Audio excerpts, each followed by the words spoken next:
Reactive Training Systems. Welcome back to the RTS podcast. I'm Mike Tushir. Today, Coach Gaby and I are going to be talking with Kelly Mann.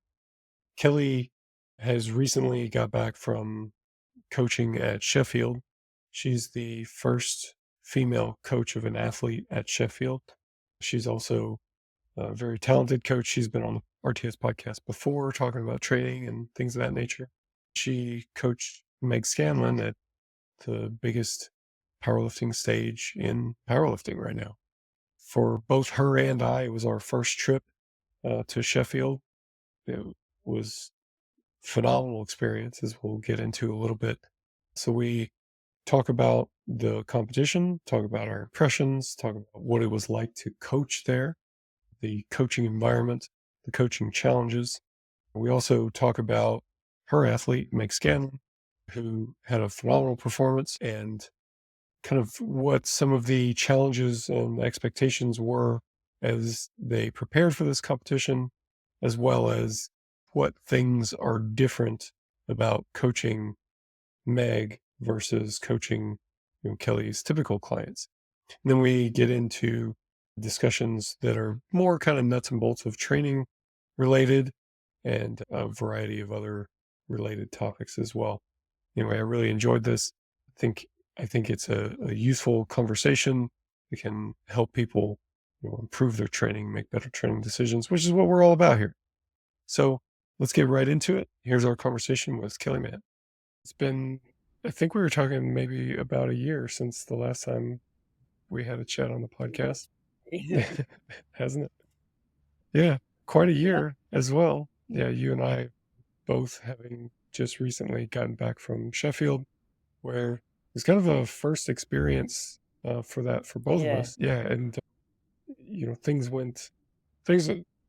think things went well for both of us, but like really awesome for you and Megan. I was really glad to see that.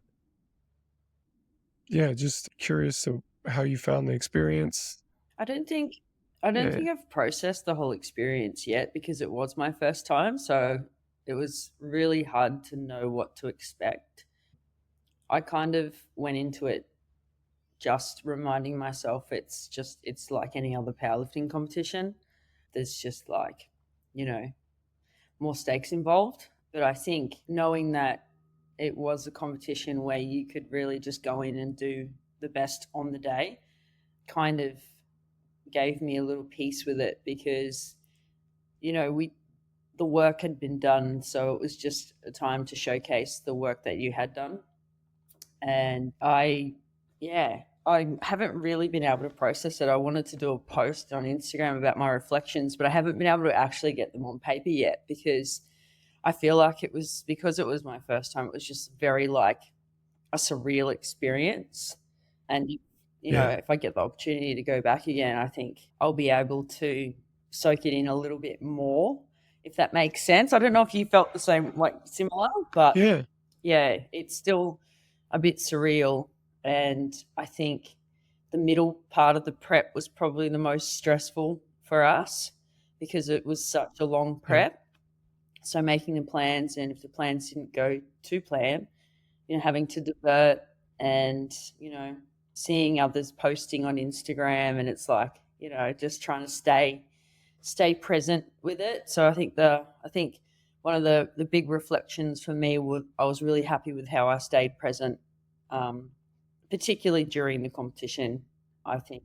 Yeah, but in terms of, I'm still trying to process it, but I don't think I will be able to process it until I get the opportunity to go back again if I do. Do you know what I mean? Does that make sense? Yeah.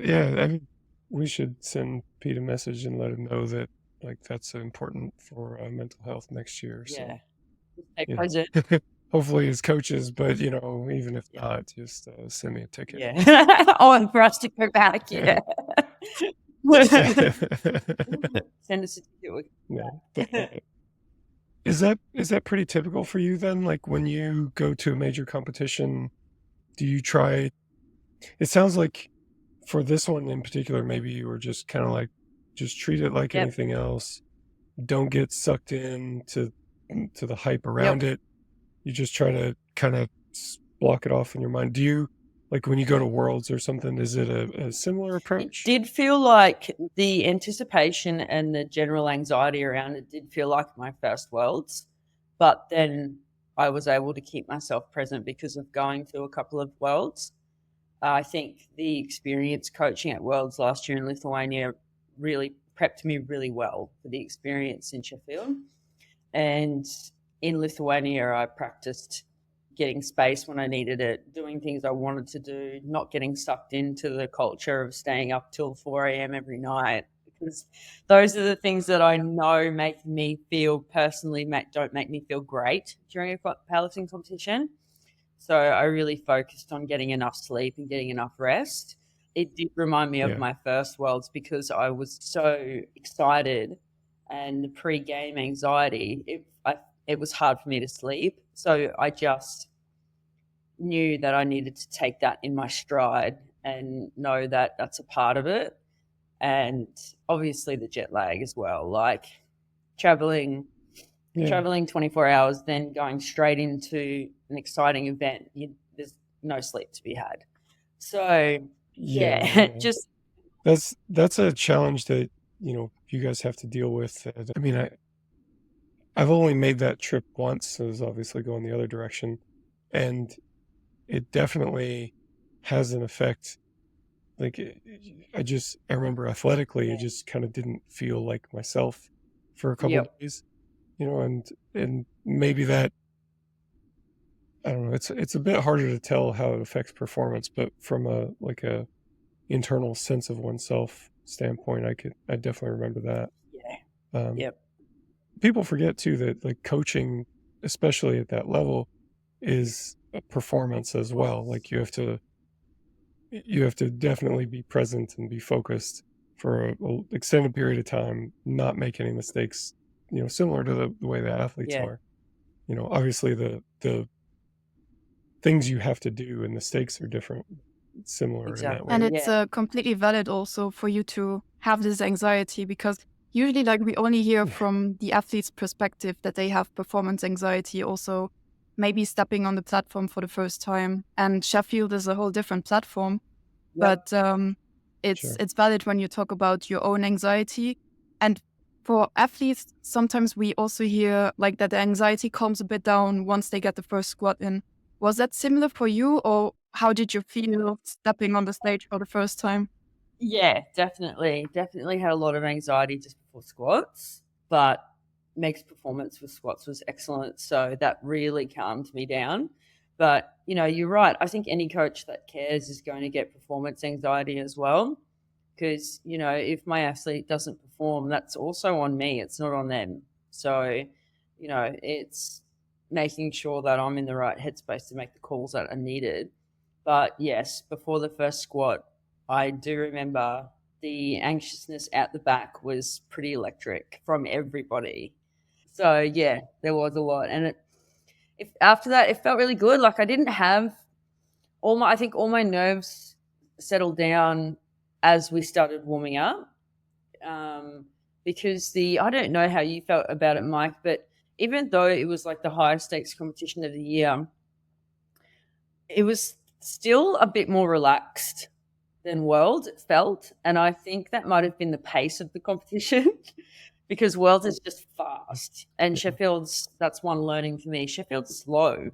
So it was pretty easy to make decisions because you knew you had a lot of time. Once I was able to capture the pace of the competition from the start, it helped me relax because, You know, I spoke with Matt Gary a little bit about his experience, and uh, he said that, obviously they have some people in the warm-up area who their job is to help us load yeah, plates. So it's a very luxurious competition environment where we don't even have to load yeah, plates. But I remember him saying that, I think it was last year, it must have been last year, he, talked to them and said, no, look, I want to load the plates. Like, this is part of my process as a yeah, coach. This helps me feel yeah, connected to, my job here. And I thought that was interesting because it does change things a little bit. Like it does, there's something tactile about I'm doing something right here and it helps to bring your Yeah. focus. I don't think that it made any sort of material impact on any decisions I would have made, but it's just interesting to like reflect a bit and note that, because it is a really nice feature, but what downstream impacts does that have on performance and things like that would be an interesting Yeah, that's question. interesting that you said that, because I kind of felt like, it was a luxury not to have to load plates, but it gave me the time to reconnect with myself, because I like to wander around. So I was able to do a lot of pacing, and I was able to do a lot of thinking when I was pacing, and I really valued that part of it. Otherwise, for me, going back and forth, like if I had to load plates, then I'd have to find time to regroup and stuff like that. So I'm actually the opposite. Right. That's interesting. Yeah. I mean, kind of to the comment about, I guess, the anxiety of the competition. To me, from where I sat, it seemed to ratchet up throughout the competition. For squats, I wasn't too nervous, but definitely by the time we hit deadlifts, I was, furiously calculating as rapidly as I could. And, I don't think that we made any calls that I would change or anything in hindsight. So I think we did good on that. But yeah, it was definitely, to me, like more anxious as the competition went on. Interesting. Fair enough. Yeah. I still haven't caught the whole of the men's side, to be honest. I've Same up here. to the deadlifts. So I just stayed really focused on what I was doing. And then after the competition, I got that after competition kind of burnout. I was like, oh, I can't watch it for a while. I got through the squats and I got through the bench. I'll have to revisit and go into the deadlifts. Actually, Yeah, same. what was the communication like with Meg and also with the coach in the warm-up area? Because the warm-up area was downstairs, right? Like, did it meet the expectations that you had or that you set prior to the event, or was it different? We did do a lot of preparation for that, knowing that the communication would be quite difficult. So there was myself upstairs, Brian was downstairs, and then we had Steve, my business partner, in the crowd as well. As soon as we started, we realized there wasn't going to be any communication with downstairs. We had walkie-talkies we used, and also Steve was in the crowd and WhatsApp was working, so that really helped. I mean, like, if you can say it was one of the not so positive parts about the competition, but it's the competition. Like, you can't, sometimes communication, sometimes internet goes down, sometimes communication doesn't work properly. You've just got to work around it. I think that's one of the things that in future they're looking to change. But at the moment, for this one, we just made sure that we were really prepared in terms of checking out what the communication was going to be like, making sure we had all bases covered, and then just adapting around the circumstances.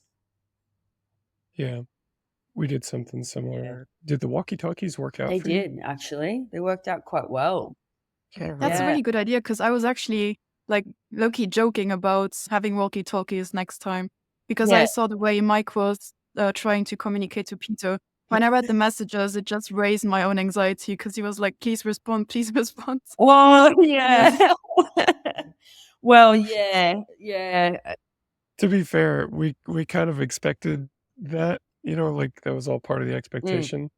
And, my thinking was, we can't rely on an internet connection or anything like that. Peter was going to be the one to be upstairs with Oprah as he's going through. So Peter needed to be able to handle all of it by himself without any, like, it would be great if somebody could help. If that was not the case, he still needed to be the man making the decisions. So we had all this stuff arranged. And then in the moment, like, I'm still trying to be helpful. Like, I can't just stand there and not be helpful. So I'm like, it was just an effort to do that. But definitely was. I was like, we need to go up 2. We need to go up 2. It needs to be 2 more. Please. Yeah. Please. Like, just trying to, like hoping that he'll notice one of these vibrations in his Yeah, pocket, yeah. you know, and he did, and it was fine. But yeah, that was Yeah. I mean, yeah, what can you do though? Like it's just that's the part of the yeah, excitement, really, yeah. isn't it? You know, I don't necessarily like take that as a Yeah, criticism either. Like that's part of how that's competitions it. work. You adapt and find your way through, and it makes good stories Yeah. too. Yeah, it Honestly, does. like And everyone's going through the same thing. It's that's not like, valuable, right? there's no handicap on it. Like everyone's going through the same Right. thing. Everyone has those communication things, and I think it just helps you to become better and a better critical thinker because if you need to, you know, like any competition, you need to think ahead and then Well, it was interesting to see how different coaches approached it yep, too. Like several, I was one that made a spreadsheet and tried to like think about the scoring system and try to solve it with a spreadsheet.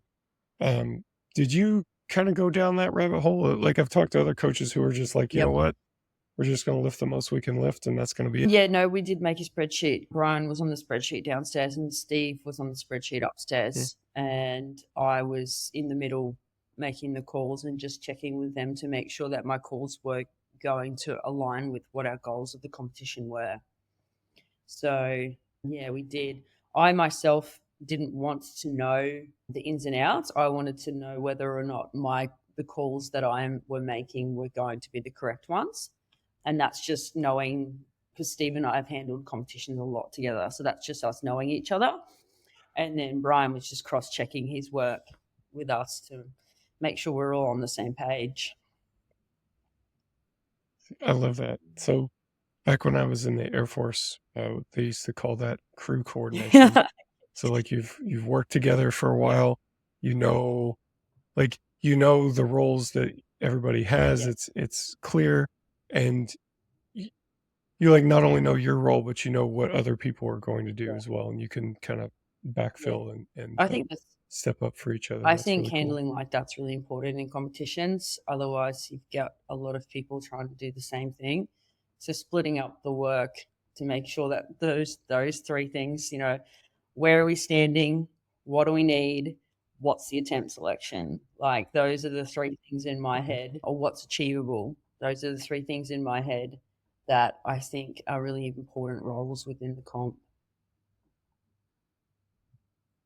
Yeah, no calculation errors. So Yeah, it has to be efficient, it has to be quick. You don't have a lot of time, so when everyone knows their own role and doesn't talk too much, then you can make quick decisions. Yeah, not talking too much that's the important thing for me. Yeah, Sharp decisions. I don't want to know about all the different it scenarios. I adds want too much noise. too much noise. I hate Yeah. noise. I actually liked the fact that that the warm up room was so far away from the actual competition, so we didn't have to go through the actual noise of the crowd because it was loud and like the whole building was vibrating. So if I was too close to that, it would have been really hard for me to think. Yeah, I was sitting right next to the speakers and I had regretted not bringing earplugs. It was crazy.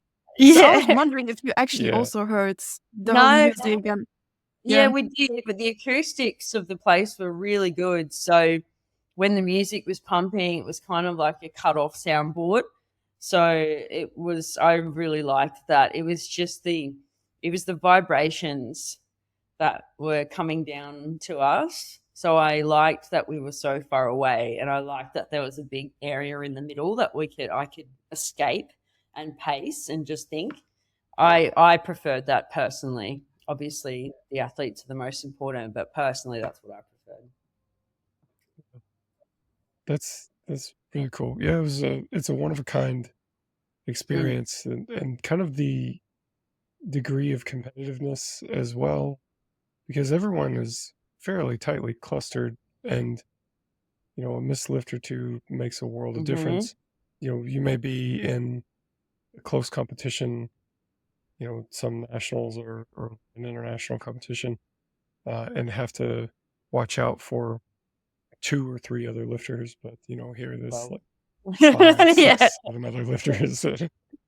Trying to keep track of everyone at the same time It's is a lot. humanly So, impossible to do it all by yourself. Like, I think yeah, so. yeah, it's definitely a team effort on the coaching side. That's for sure. So yeah, I guess this was my understanding is this year, kind of allowing more than one coach has to be kind of a response to that, I would think. I haven't actually asked anyone about it, but Yeah, it seems likely. yeah, I think so. But I suppose to bring it back to the athletes a bit, Meg did awesome. I expect that you probably feel similar about that, like how things Yeah, went. they did. I think obviously she went in wanting to get the bench record, and then bench didn't go well for us and a lot of other women at the same time. So that kind of, Yeah. I think the whole experience, we automatically want to pick out the negative parts, like, could have done this better, could have done that better. Like, my Coach total mode. wasn't big enough. But, retracting all those statements, she had a great performance, especially mentally. It was so good to see how mature mentally she is and took the pressure of the actual competition, needing to make weight, travel, getting enough sleep, all those things. Just nailed it. Like, the weight cut and the mindset before the competition, she looked so relaxed and ready. That was excellent to see, I think, because you can just see she's not done yet. Like you can see it, like in her mental game, like she's not checked out whatsoever. Like it's game on, and that was great for me. I think given my personality, I'm always looking for what we can do better. Like we know there's more there on the total. We know that the bench record is going to fall. But overall, like really super happy with the performance. Yeah, I see all those things that you're seeing, from obviously from a distance, just kind of talking with her a bit after the competition is over. Yeah, I mean, definitely still fired up, still excited about competing and getting better. Big And, time. Yeah, Yeah, I think for me, I think the actual competition, it was interesting.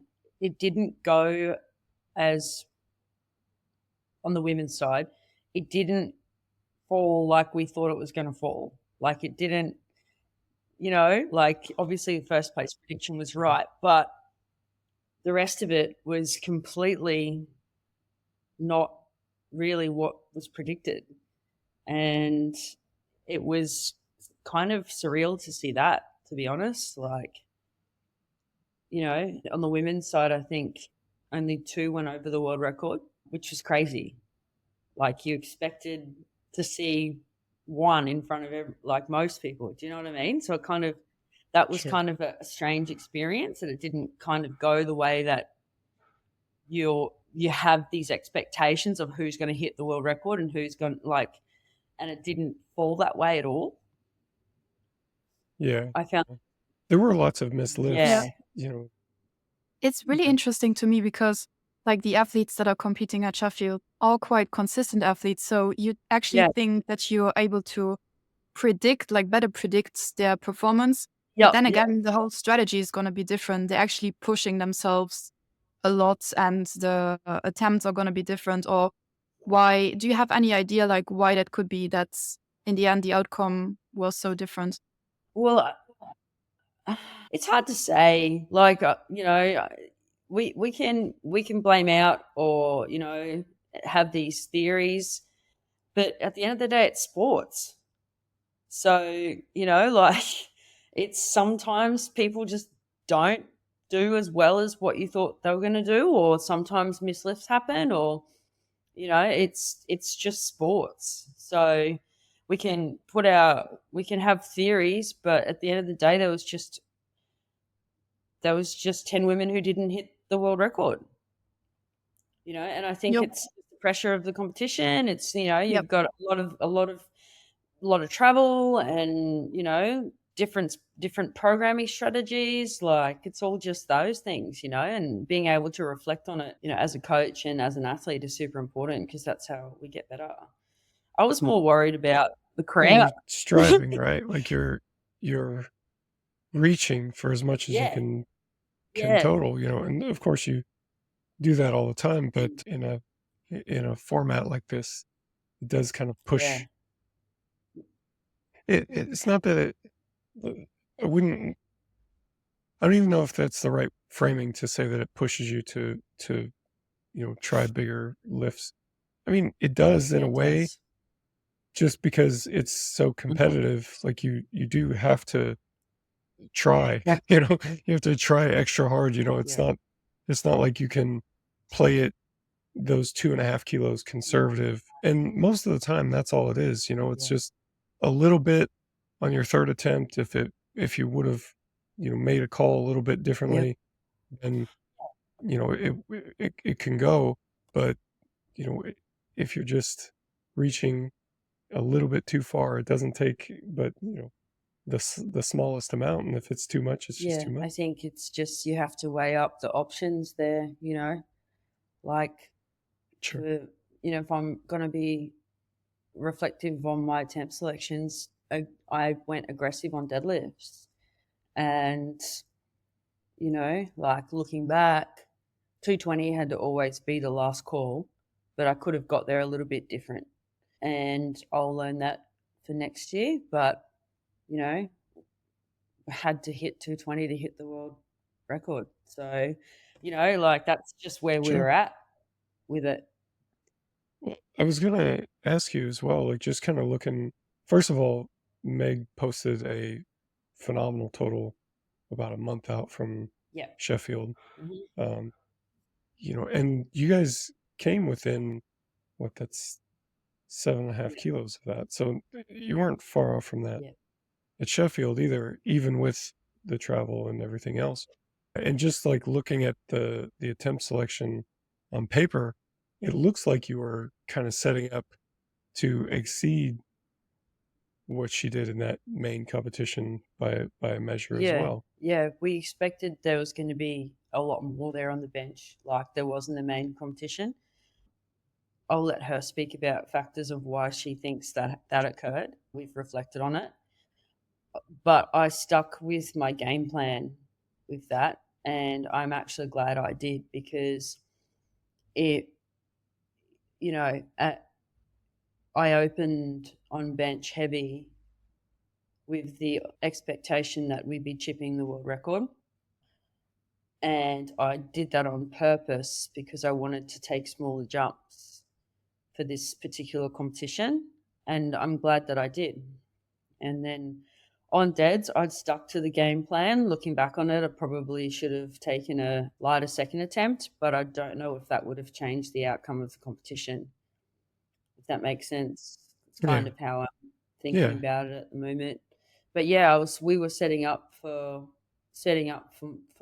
a little bit more than that, and we'd had discussions on if that's the goal, and it was the goal. So I mean, there's risks in both yeah. directions, right? So if you had been a bit more conservative, say on your second attempt Yeah. deadlift, well, then your total after second deads is a bit Mhm. lower. And then if that didn't necessarily fix the problem and 220 still isn't there on the Yep. third, now you still miss the third deadlift just with a lower second And then we were attempt just getting beaten in the total. 63 battle. So Sure. yeah. So I mean, like I said, I mean, risks in Yeah. both directions, and I'm sure that that's something that you guys wrestle with. But Yeah, the Yeah. thing is also each attempt matters at Sheffield. It's not only the third attempt. So I think that's also different sure. than compared to Worlds. Yes, exactly. Yeah. I just wanted to get as close to emptying out everything on the platform that we had. And, some things didn't go our way. And that's just the way it goes, right? Yeah, looking at it again, just kind of looking at the scoreboard here. You guys, I mean, I don't see where there would have been a lot of wiggle room. There's no like obvious stuff that's like, oh yeah, you just should have done it this other way, right? Like, I think all the decisions that you've made are very reasonable, very defensible. Yeah, And of course you look at it and you find ways to improve for next time. yeah. You know, that's I don't know, that's coach mode, That right? is Like coach you mode. sit back and reflect on it and try to find out ways that you could do it better. Yeah, yeah, I think so. I mean, look, on paper you can see that, there was no weight cut for Maine and there was a small weight cut for Sheffield. Could I blame that? Maybe, but I can't I don't like for that Sheffield competition, I don't want to be like I'm going to go conservative on this because she's cut 1.5 kilos. Like, no. I'm not going to do that. Well, I mean, like you said, it's sports to a degree, Yeah. right? Like, you're talking about the difference between 2.5 kilos on one particular lift here or Yeah, there. it's nothing. That's a small margin of error for just picking a number. Exactly. So, yeah. If I opened on 220 and we bombed, that's probably not the greatest call.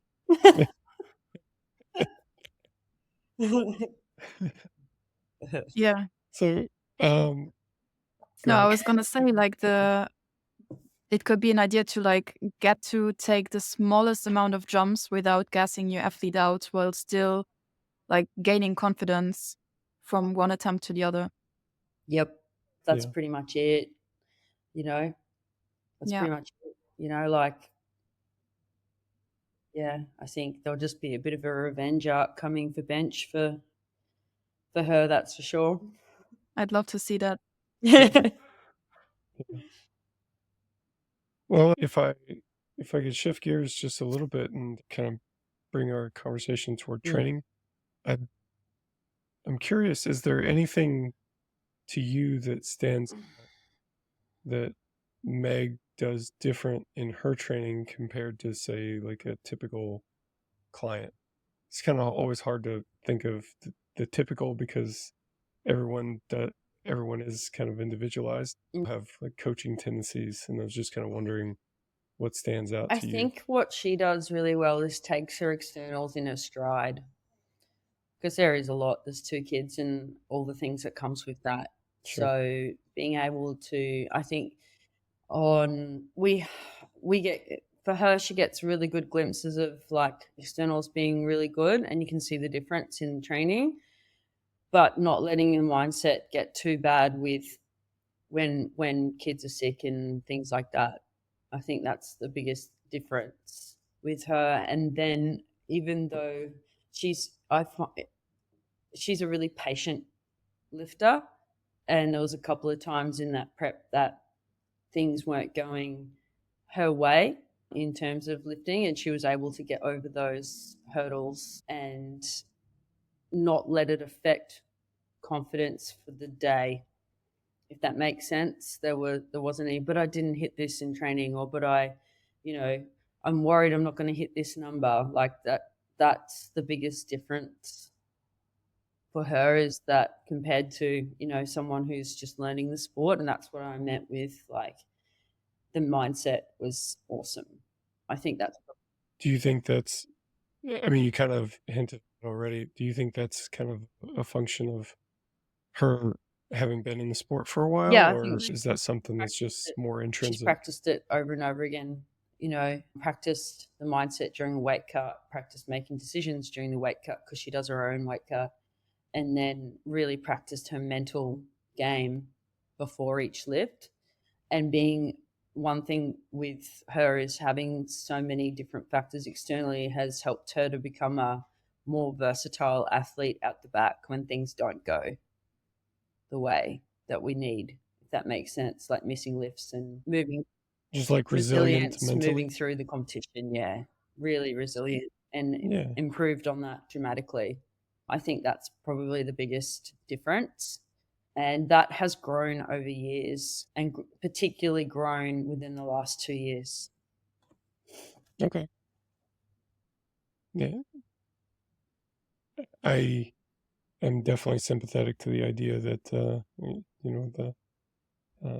being in the sport for a while confers some advantages Yeah. and areas like that. Helps with, just decision making. You've seen some of it before and you've been down different paths before, and you can kind of, you know, make smarter choices, hopefully, and that can lead to better outcomes. The gains can be harder to come by from a physical Mhm. sense, but if you can make better decisions, then you can still find Yeah, them. definitely. Definitely.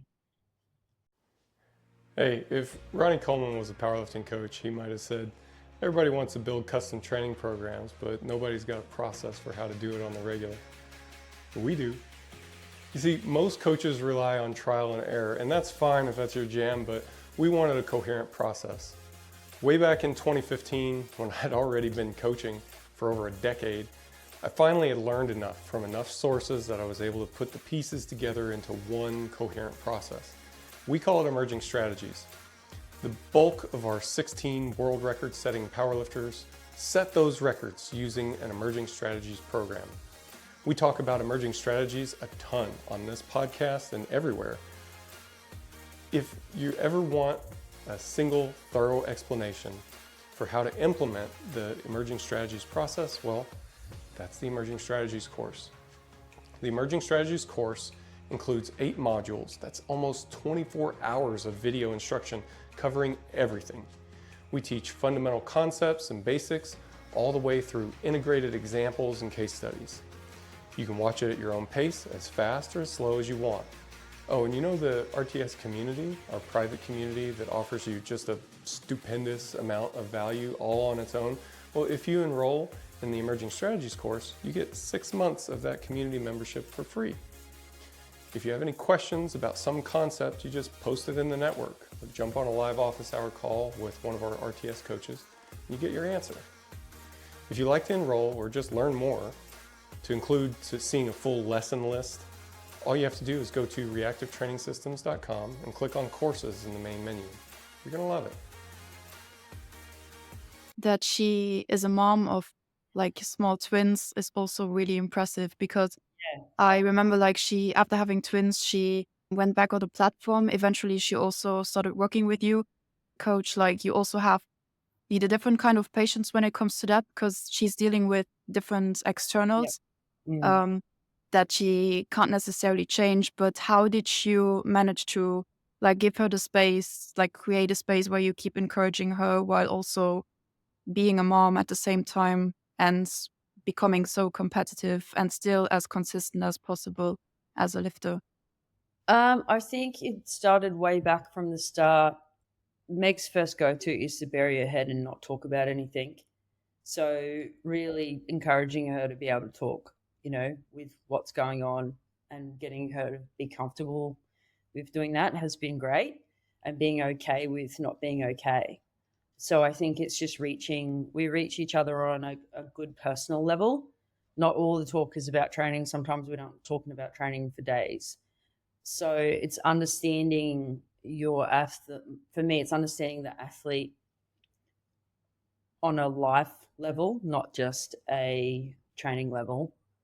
And also understanding for athletes such as her that some weeks aren't going to be as great as others.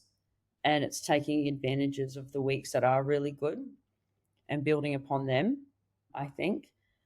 And then I think, I don't know, we haven't spoken about this, but this is kind of just what I'm gathering is just having boundaries, around what's expected of each phase and what the athlete needs in each phase, if that makes sense.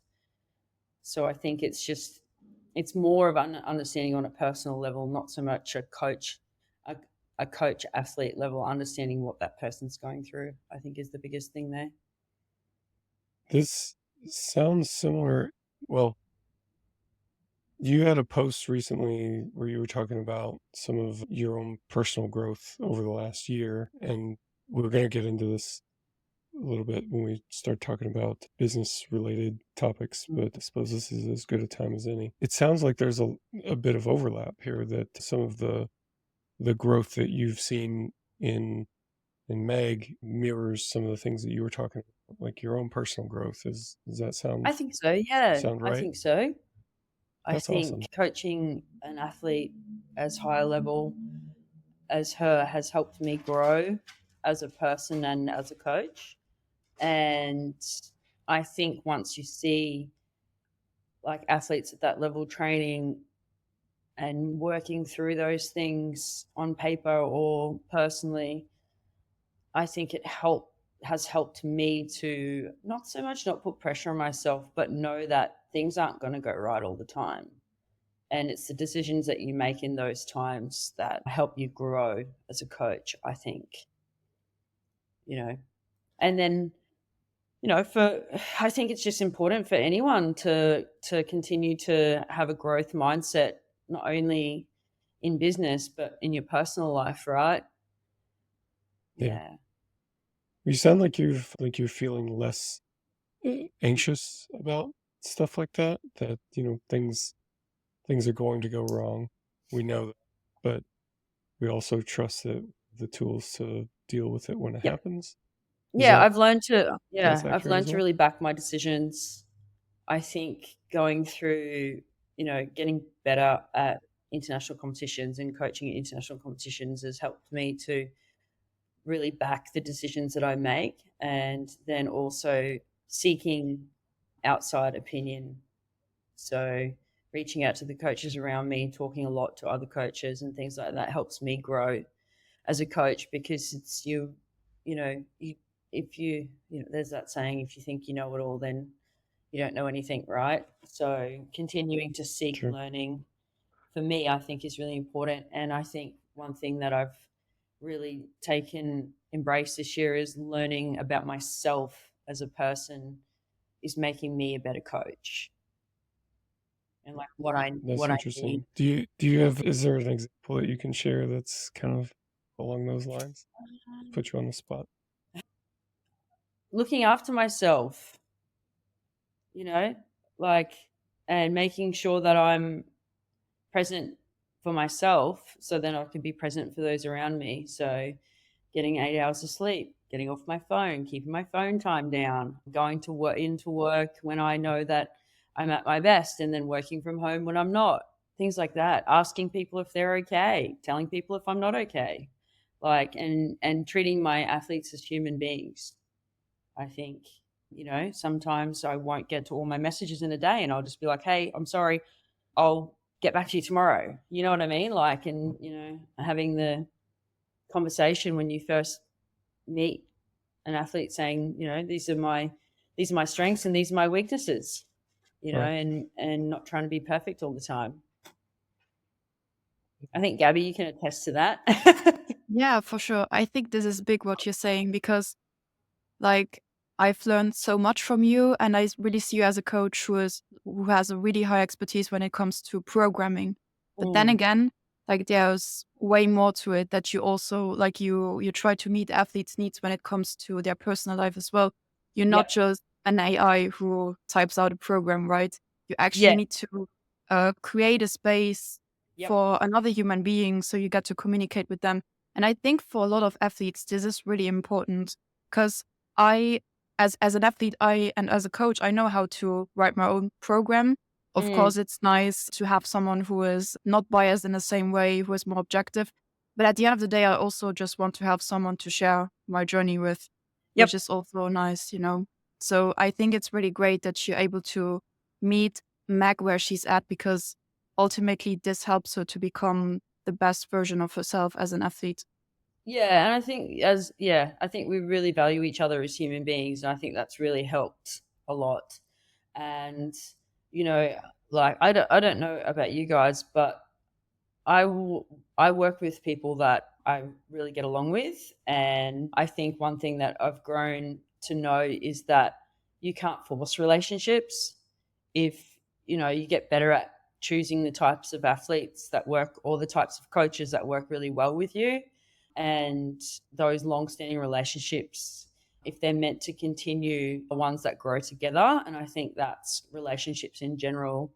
I think online coaching, those who have been around a while now know that, it is it's a different ball game to doing any face-to-face work.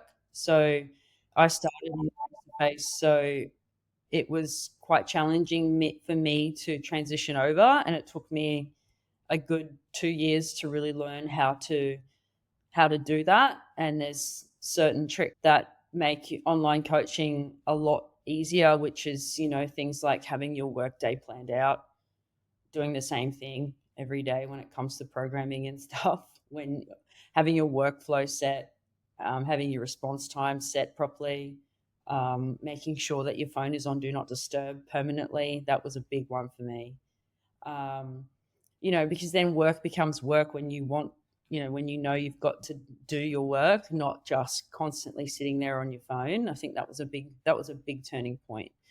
Gaby was one of the ones that helped me to really know that, because she was really big on boundaries when I coached her. So it was a learning curve for me to understand to continue to work on my own boundaries. That's a thing that I think lots of coaches struggle with, and I love that you were talking about the kind of some of the difficulties in coaching in an online setting. I would imagine that extends to a lot of remote work. I think so. Just that, yeah. I mean, there is a skill set to it, and it can be kind of hard to put your finger on. The degree to which you need to self-manage is just way higher. It's just way higher. And some people just really struggle with that. They're not bad people or anything like that. There's a skill to learn, but I think there's a personality that goes along with it too. I've worked with some people who have really struggled with that, and it can show up like a difficulty setting boundaries in both directions, setting personal boundaries and professional boundaries.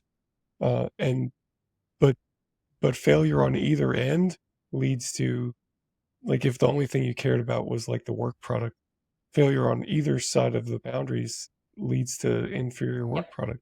Just because you could end up exhausted or distracted or something like that, there's still performance that has to happen. Yeah. You just hit the nail on the head. That's true. And also, if you create very high expectations of yourself, you push those expectations onto your athletes. So you kind of teach them how, like, what to expect from you. But if that's not sustainable, and also like your workflow is something that can always change, because as you also grow personally, like, you might be dealing with other stuff in life during different phases. So it's not always consistent, but if you manage to keep it consistent as possible in work, you just need to adapt. It's like working with RPE, if you're not honest with yourself, it's not going to work. You need to auto-regulate your online coaching as well.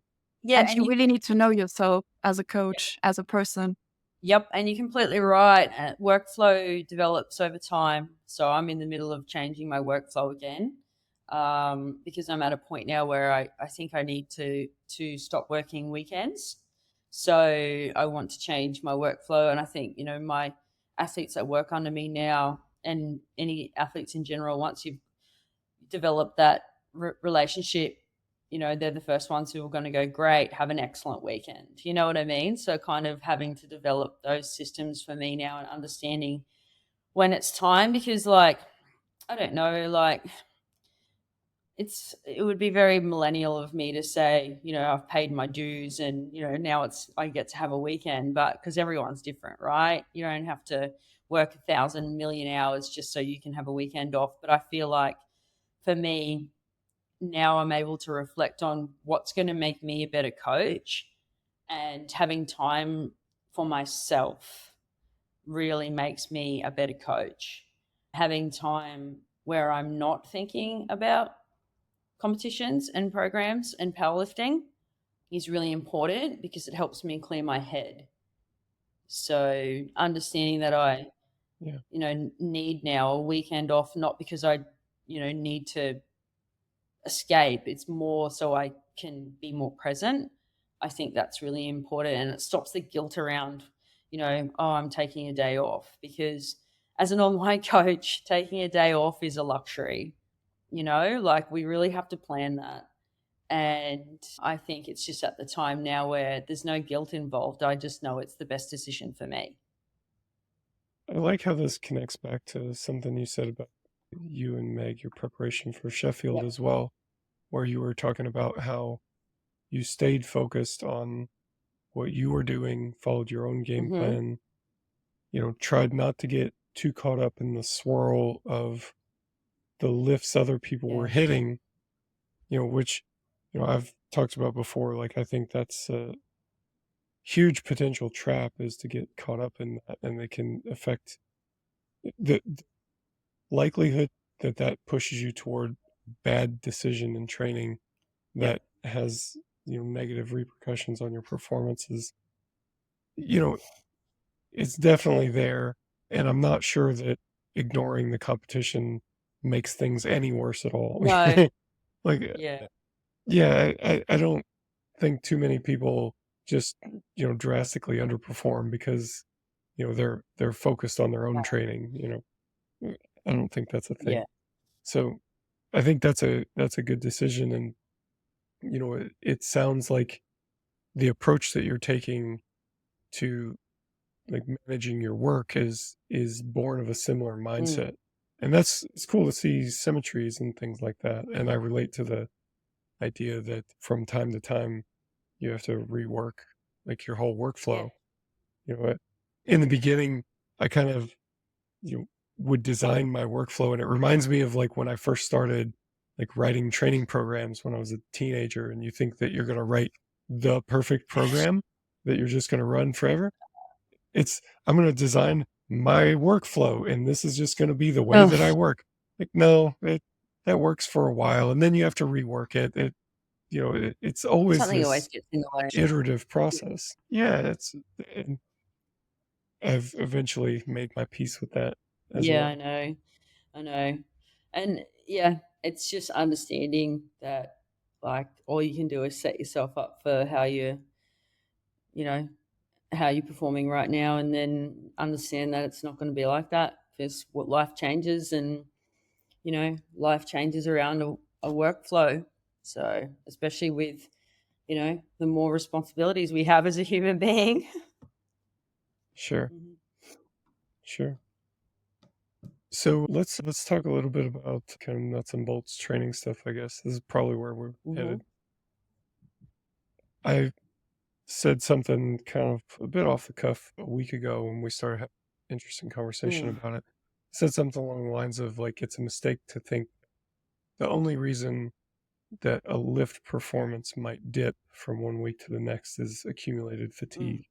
And I guess what I meant by that was, like, lots of times you see somebody who, they have their primary squat day or whatever lift performances down slightly compared to where it was the week prior.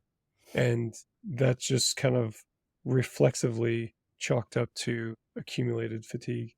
And, I think there's plenty of other ways that performance is about a lot more than just, how strong are you, and do you have any fatigue present? Things like, there's short-term things like maybe you're a little dehydrated, or, are your externals in line?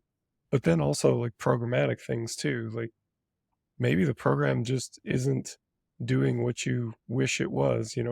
It should on paper, and I know that there's people that like to say, like, there's no way that lifting weights can make you weaker. Well, I mean, to Yeah, differ, I've seen people lift weights and not get I stronger, agree. definitely lift less after a while. Yeah. So, something like that could be happening, Yep. and, it could be any number of things like Mhm. that. And you mentioned progression Yep. error as being another potential thing going on there. Can you say a little bit more about Well, that? I think it's just like, the whole goal is finding the sweet spot where that your athlete needs at a certain time. But, if you're coming into competition and you're a certain amount of weeks out, but the weeks previous or the blocks previous to, when you need to perform at your best weren't really the best performing in general, that can have a compounding effect on to where you are right now. You might have, played with volume and intensity too much, or at a point where, you've got this training program that you've planned out for an athlete and they weren't really, performing to the standard that you need to be able to hit certain numbers in a peak of a competition. So that can have an effect. And it was not just that week of, being dehydrated or, not being, externals being present and things like that. It could have been that the performance 2 blocks ago wasn't where you needed it to be, and, too much volume was cut out too early or put in too late. Those things can also have a compounding effect later on in a competition prep. You might not have deloaded the athlete enough or at the right time, or followed the trends that they were setting with changes in block length structure that might need to be going into a competition.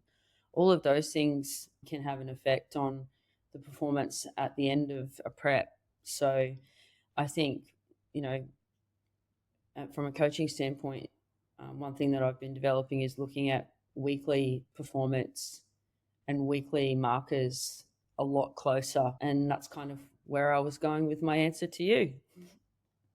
I would love to hear more about that. Like, as you look at, I guess, more specifically, like, which markers are you looking at and what are you looking for? So the biggest ones I'm looking for, if you're going to use data points, are going to be speed of bar, if the athlete's using a BBT, reported RPE week to week, and the load intensity on the bar, and whether or not it's moving the way you need it to move. Those are the big ones for me. And then it comes to like stress, sleep, reporting factors. Those are the big ones for me. I'd like to go down exploring BBT a lot more in terms of, I've got a couple of athletes who use it specifically for squatting, and I want to develop more systems on looking at those bar speeds closer in each session and then weekly. I think they're the big ones I'm looking at the moment. I find if an athlete, if you get to understand their RPE rating using the VBT, I think it's an excellent tool to be able to see if what you're prescribing weekly is going to end to the end goal of the block, if that makes sense.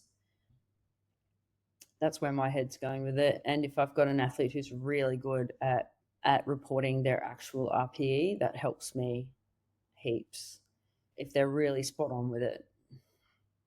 Yeah, I would definitely second the value of velocity data, especially for those primary days, especially for, assessing single.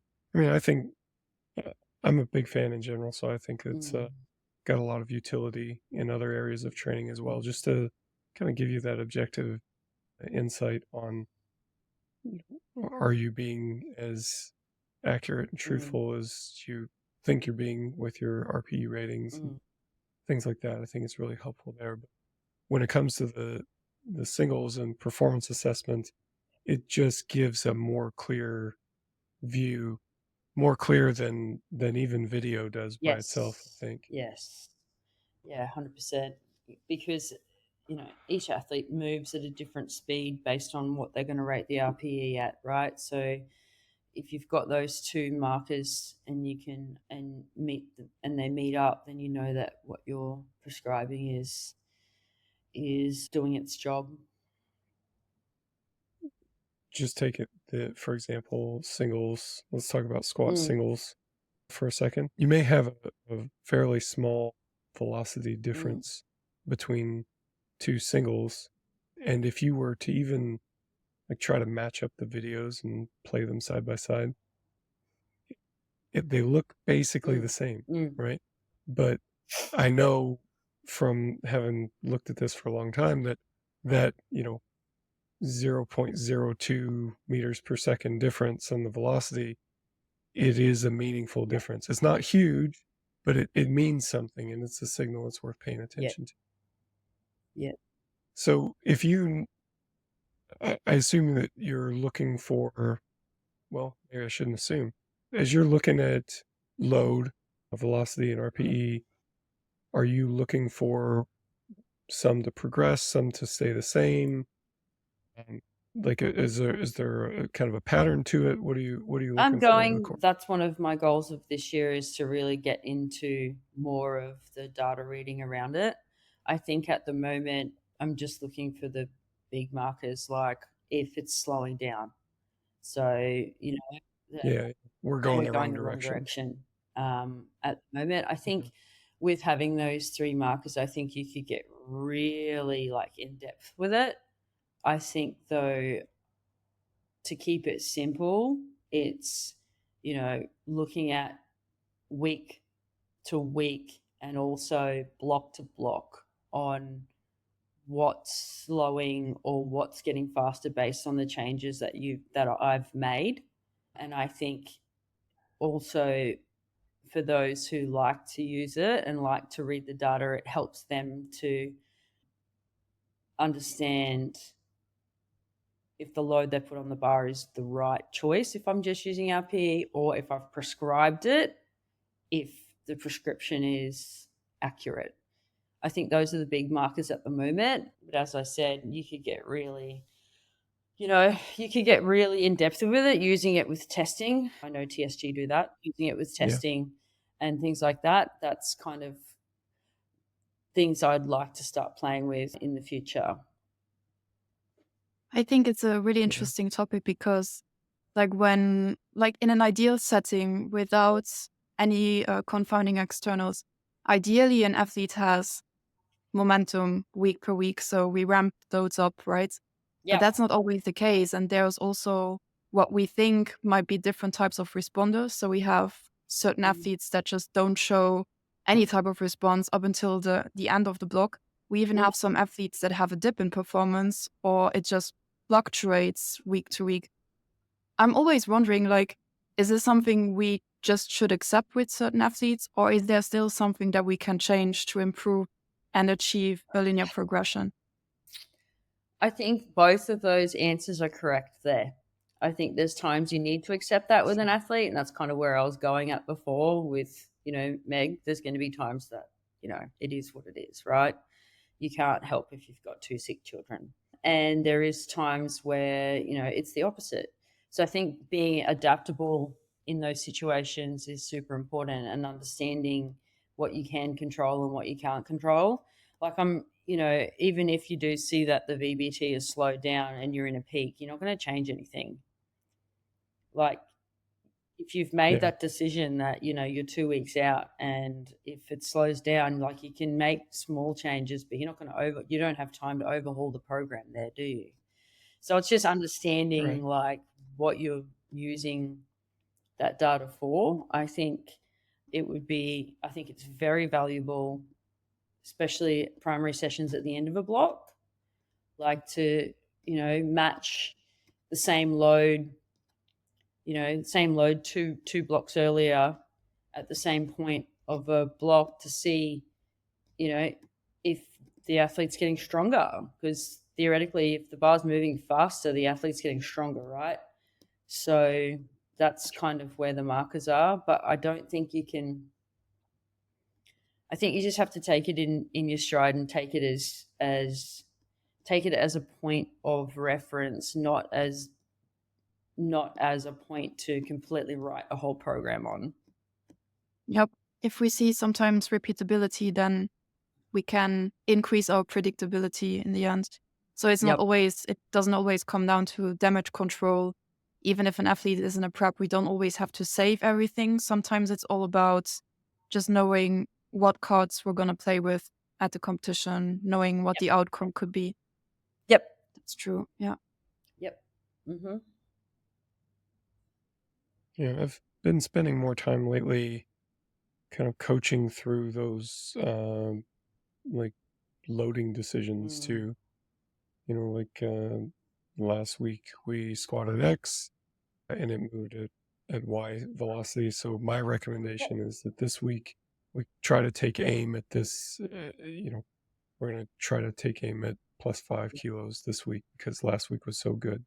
Or, it wasn't really an overshoot, but it was like right on the line, So this week, we're going to stick to our 2.5, even if things during warm up are feeling good, just trying to coach through those decisions and kind of thinking through that from like a progression and momentum sort of standpoint as well. It seems like if you get into a rhythm where you're adding weight each week and maintaining your velocity or even at times moving it a bit better, that's just a better place to be in versus more on the back foot where you're trying to, we selected a weight that's maybe only like 5 kilos too heavy, but it just moved a little bit slow. So next week we're actually going to drop back 2.5. And, I do think the loading decisions matter, to that degree, but it's better to do it from a position of kind of building that momentum. So yeah, I found that lately, especially, things kind of come and go in waves and cycles too. It seems like lately I've definitely been coaching more of that level of decision making as well, where these kinds of tools have applicability. I agree. I think we kind of got to some of the business related topics and stuff like that a bit earlier than intended. Did I miss anything that we wanted to get to, Gaby? No, I've really enjoyed the chat. Well, same here. I always enjoy getting some time to compare notes with you. So thanks for being here. It's good to see you at Sheffield. Hope to see you in Germany. But definitely hope to see you in the UK next January again. Hey, fingers crossed. Gonna be nice. That's quite a trip to make. I did manage to get myself some tickets, so even if it's hard to get over the hurdle, then I'll be there one way. It'd be cool. I want to go and watch one day as well because it would have been really cool in the crowd. Yeah, absolutely. Thank you for your time. Thanks again. And thanks, Gaby, for being here. Thanks, everyone else, for watching and listening, and we'll see you all next time. Hey, let me tell you something that I know about you. Your lifting is important to you. It's probably one of your biggest priorities. And for people like us, nothing compares to the feeling that you get when you set a new PR. That feeling of being the best that you've ever been, of doing something that you've never done before. This is what we're all after, and it's also what RTS specializes in. Getting you the absolute best program possible so that you can hit new PRs and reach your goals. We call it radically individualized training, and we're really good at it. Whether we need to account for busy schedules or equipment limitations, or precisely turn the dials and get the details of the program just right, we have the tools and the experience to guide your lifting to the next level. To us, coaching is all about leadership, relationship, and creative problem solving. A coach should be poised to help you make tough decisions about training and competing so that you can continually grow in your development. And of course, a coach should be a first-rate problem solver, especially when it comes to your training, technique, and strategy. Now, all this has to be built off of a really strong, professional coaching relationship that emphasizes trust and respect. Additionally, RTS coaches are not on an island. We have a strong network of professionals to reach out to, so if you find yourself in need of some specific expertise, say in the realm of nutrition or injury management or sports psychology, there's a deep expertise available there too. For more information, go to store.reactivetrainingsystems.com and click on coaching. That's store.reactivetrainingsystems.com, then click on coaching. Hope to see you on the team soon.